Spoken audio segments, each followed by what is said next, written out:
रतन लाल का खतना होगा, इस तरीके की नारेबाजी होती है, वो भी कॉलेज के अंदर। पीछे से कुछ लोग आते हैं और मेरा कैमरा और माइक को गिरा देते हैं और आप देख सकते हैं कि मुझे हाथ पर चोट भी आई थी, जिसका इंजेक्शन वगैरह सब मैंने लिया। वो जाते हुए मुझे धमकाने की कोशिश करते हैं कि तुमको जान से मार देंगे, तुमको देख लेंगे।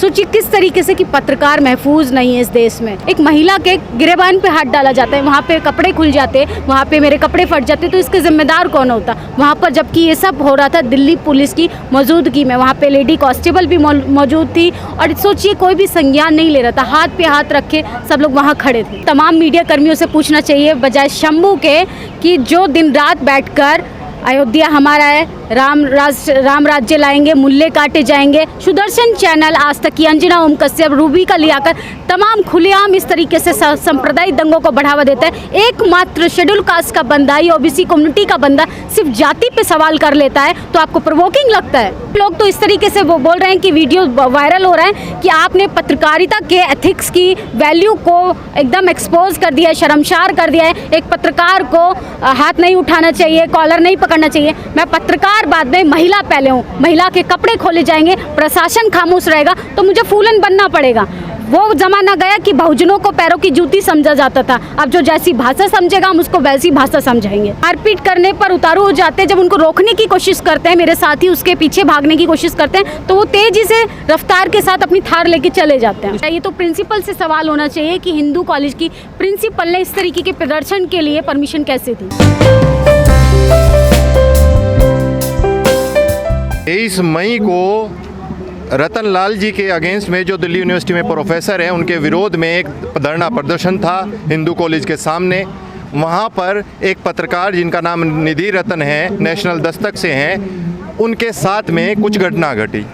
आइए उनसे बात करते हैं और जानते हैं वो घटना क्या थी और क्या स्थिति, मनोस्थिति उनकी बनी हुई है। स्वागत है आपका। सर बहुत बहुत शुक्रिया। और सबसे पहले सोशल मीडिया की मैं शुक्रगुजार हूँ कि इस सेंसिटिव मुद्दे को आप लोग उठाने का प्रयास कर रहे हैं। आपने पूछा कि मुद्दा क्या था। 23 तारीख को जो घटना हुई, जिस तरीके से शिवलिंग को लेकर प्रोफेसर रतन लाल, जो हिंदू कॉलेज के इतिहास के प्रोफेसर हैं, उन्होंने एक ट्वीट जारी किया।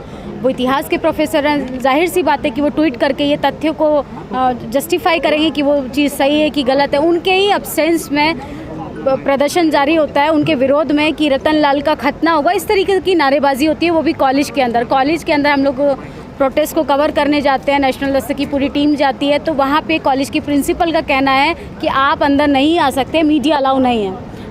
इस तरीके की नारेबाजी के लिए वहाँ पे प्रदर्शन जारी किया जा सकता है, बट मीडिया अलाउ नहीं है उसको कवर करने के लिए। तो इसी दौरान हम लोग गेट से बाहर आ जाते हैं। फिर शंभू कुमार सिंह जो है रिपोर्टर, वो रिपोर्टिंग कर रहे होते हैं, मैं उनका जस्ट कैमरा कर रही होती हूँ, तो पीछे से कुछ लोग आते हैं और मेरा कैमरा और माइक को गिरा देते हैं और आप देख सकते हैं कि मुझे हाथ पर चोट भी आई थी, जिसका इंजेक्शन वगैरह सब मैंने लिया और मेडिकल भी हुआ, कंप्लेंट भी दर्ज की है मैंने। फिर उसको लेके वो मेरा वो सब गिरा देते हैं। उसके बाद मेरा कॉलर पकड़ लेते हैं, मेरा ग्रेवान पकड़ने की कोशिश करते हैं, तब मैं उनको पकड़कर रोकने की कोशिश करती हूँ तो वो लोग भागने की कोशिश करते हैं और वो जाते हुए मुझे धमकाने की कोशिश करते हैं कि तुमको जान से मार देंगे, तुमको देख लेंगे। सोचिए किस तरीके से कि पत्रकार महफूज नहीं है इस देश में। कि हम डेमोक्रेसी की बात करते हैं, हम मोदी जी कहते हैं कि इस देश में हम हिंदू राष्ट्र बनाएंगे, लेकिन हिंदू राष्ट्र की ये तस्वीरें हैं। राजधानी में ही एक महिला के गिरेबान पे हाथ डाला जाता है, वहाँ पे कपड़े खुल जाते, वहाँ पे मेरे कपड़े फट जाते, तो इसके जिम्मेदार कौन होता वहाँ पर? जबकि ये सब हो रहा था दिल्ली पुलिस की मौजूदगी में, वहाँ पे लेडी कांस्टेबल भी मौजूद थी और सोचिए कोई भी संज्ञान नहीं ले रहा था, हाथ पे हाथ रखे सब लोग वहाँ खड़े थे। मैं पत्रकारिता का धर्म निभाऊंगा और आपसे भी वही सवाल पूछूंगा जो सच्चाई बाहर ला सकें जी। शंभू जी पे कई बार आरोप लगता है कि वो भड़काऊ पत्रकारिता करते हैं जी। सामने वाले से जाते ही सवाल ऐसे पूछते हैं जिससे सामने वाला उग्र हो जाता है। क्या इस घटना में आपको लगता है वो एंगल भी था? मुझे लगता है ये सवाल पहले आपको खुद से पूछना चाहिए या उन तमाम मीडिया कर्मियों से पूछना चाहिए बजाय शंभू के कि जो दिन रात बैठकर अयोध्या हमारा है, राम राज्य लाएंगे, मुल्ले काटे जाएंगे, सुदर्शन चैनल, आज तक की अंजना ओम कश्यप, रूबी का लियाकर तमाम खुलेआम इस तरीके से सांप्रदायिक दंगों को बढ़ावा देता है। एकमात्र शेड्यूल कास्ट का बंदा, ये ओबीसी कम्युनिटी का बंदा सिर्फ जाति पे सवाल कर लेता है तो आपको प्रोवोकिंग लगता है। इससे दर्द क्यों हो रहा है? सच्चाई से वाकिफ होने में दर्द लगता है।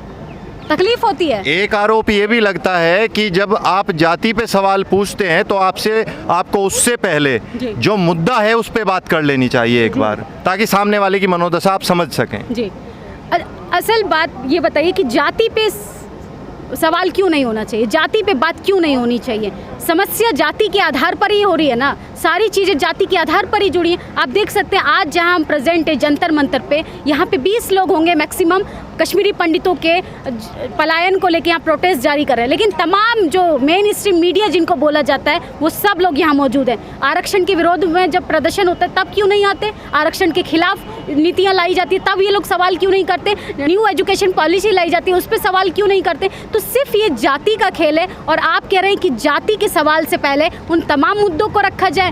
कैसे रखा जाए जब सारी जड़ें जो है वो जाति के आधार पर ही जुड़ी हैं? तो क्या जब आप पे हमला हुआ, क्या उन लोगों को इस बात का अनुमान था कि ये जो पत्रकार हैं बहुजनों की बात करते हैं, इसको भी आधार मान कर उन्होंने हमला किया? ऑफ कोर्स सवालों से पता चलता है कि कौन कॉन्स्टिट्यूशन की बात कर रहा है, कौन धर्म की राजनीति कर रहा है। अगर हम अंधभक्तों से अंधभक्तों के सवाल पूछेंगे तो वो खुश होकर जय जयकार करेंगे, हम संविधान के दायरे में रह के मान प्रतिष्ठा। और कुछ लोग तो इस तरीके से वो बोल रहे हैं कि वीडियो वायरल हो रहा है कि आपने पत्रकारिता के एथिक्स की वैल्यू को एकदम एक्सपोज कर दिया है, शर्मसार कर दिया है। एक पत्रकार को हाथ नहीं उठाना चाहिए, कॉलर नहीं पकड़ना चाहिए। मैं पत्रकार बाद में महिला पहले हूँ, महिला के कपड़े खोले जाएंगे, प्रशासन खामोश रहेगा तो मुझे फूलन बनना पड़ेगा। वो ज़माना गया कि बहुजनों को पैरों की जूती समझा जाता था, अब जो जैसी भाषा समझेगा हम उसको वैसी भाषा समझाएंगे। गाड़ी से कुचलने की भी कोशिश की? हाँ, थार, जी, थार गाड़ी से वो लोग आए थे रेड कलर की, और उसी में वो भागते हुए आप देखेंगे वो वीडियो मैं आपको प्रोवाइड करूँगी कि किस तरीके से वो मारपीट करने पर उतारू हो जाते हैं। जब उनको रोकने की कोशिश करते हैं, मेरे साथी उसके पीछे भागने की कोशिश करते हैं तो वो तेज़ी से रफ्तार के साथ अपनी थार लेके चले जाते हैं। स्टूडेंट भी नहीं लगते हैं, ऐसा लगता है कि वो बाहर के लोग के साथ? हाँ, वो स्टूडेंट नहीं थे, हिंदू कॉलेज के नहीं थे। बाद में जिस तरीके से पुलिस ने इंक्वायरी की तो वो कॉलेज के स्टूडेंट नहीं थे, बाहर के लोग थे। तो पुलिस ने परमिशन कैसे दे दी उनको वहाँ आंदोलन करने की, कैंपस में अंदर जाने? वो तो कैंपस की प्रॉब्लम है, प्रशासन उनकी परमिशन दे रहा है। ये तो प्रिंसिपल से सवाल होना चाहिए कि हिंदू कॉलेज की प्रिंसिपल ने इस तरीके के प्रदर्शन के लिए परमिशन कैसे दी। तो अभी क्या मनोदशा बन रही है? आपको डर लग रहा है? आपने प्रशासन को FIR कराई है, उसमें पेशी भी हुई है शायद आपकी, तो क्या मनोदशा बनी हुई है अभी? सर ऑफ कोर्स जब जान की बात आएगी तो हर किसी को डर लगता है। मैं भी इंसान हूँ, नॉर्मल सी बात है कि साइकोलॉजी के अकॉर्डिंग मुझे भी डर लगेगा। लेकिन जो चीज़ गलत हो रही है उसके खिलाफ अगर मैं बोलना बंद कर दूंगी तो ये चीज़ गलत वो लोग सोच रहे हैं कि मैं सच बोलना बंद कर दूंगी, मैं संविधान की बात करना बंद कर दूंगी, मैं लोकतंत्र की बात करना बंद कर दूंगी। अब चाहे इसके लिए मुझे जेल जाना पड़े, मुझे चाहे ख़त्म कर दिया जाए, लेकिन मैं सवाल जो है वो इसी आधार पे, इसी बेबाकी के साथ करूँगी।